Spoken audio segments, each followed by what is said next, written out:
Good morning, Saints. Coming to you a bit differently than what I usually do. Um, just got back in town not too long ago, but I am putting a video out. Said I would. Um, Still talking about the dominion of the kingdom and of the king.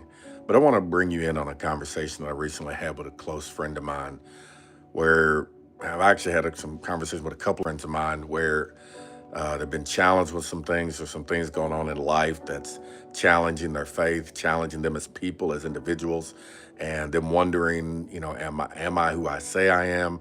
Do I really embody this Christ likeness of nature? Some people with questions of, I don't know where up is up and where down is down. And I hear this, but do I really believe it in the middle of going through some when life happens and I'm hit with something?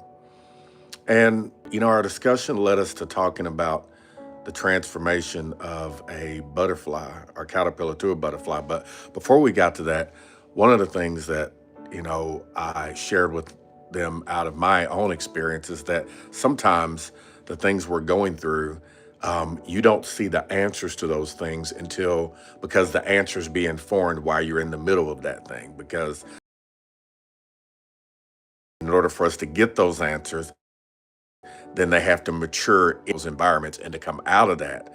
And usually I said we don't see that until after we've come out of it on the other side and we're turned around looking at it like, wow, the answer was there the whole time. And I didn't see it. It was growing right there. It's something I learned a long time ago. And but when I began to look at a butterfly and how the caterpillar becomes the butterfly, in order for the growth to take place, it has to go into the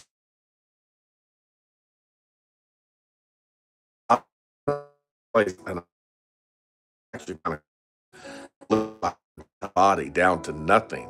And the only thing that's left is the breathing tubes, the brain, and also the nerve center. That's it. And it's put together by what's called these imaginal discs. And I was like, that looks like imagination. And each part of its body is rebuilt. So it's one animal that lives as two different lives, but it's only one life. And I want to say to you, saints, that many times when we're going through something in our life and we're in a dark place, don't let that dark place be a place of despair, but that dark place is a place of growth. You know, and in that place of growth, there's where we're maturing, we're growing, we're learning things that we did not learn before and we could not learn anywhere else but in that dark place. Did you know that, saints? That there are some things that you won't get the answers to until you're in that place of darkness. And in that place of darkness is where we learn what it actually means to trust.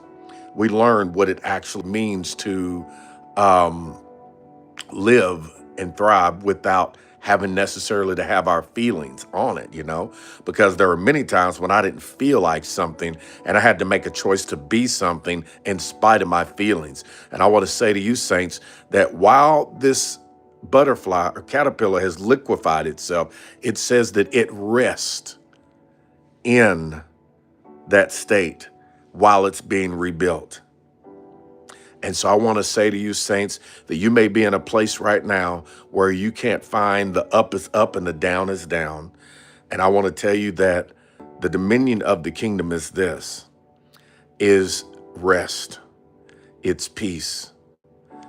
It says the kingdom is righteousness and joy and peace in the spirit.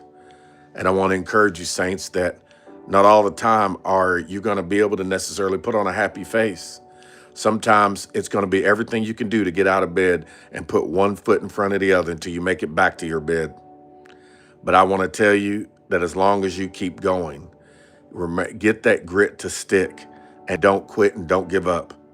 Because not every challenge that you go through and face is going to be sunshine and rainbows, and it's not going to be hallelujah and praises all the time. Sometimes it's going to be just get away from me. I don't want nothing to do with you or anybody else.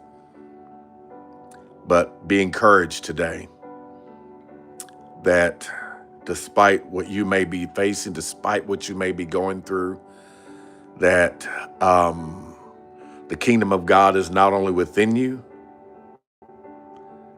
but God is with you, and God is not leaving you. God is not forsaking you. That's what I got for you right now. So I'm going to go ahead and sign off at that. Listen, know this, that you are loved. There's nothing you can do about it. And as he is, so are you in this world.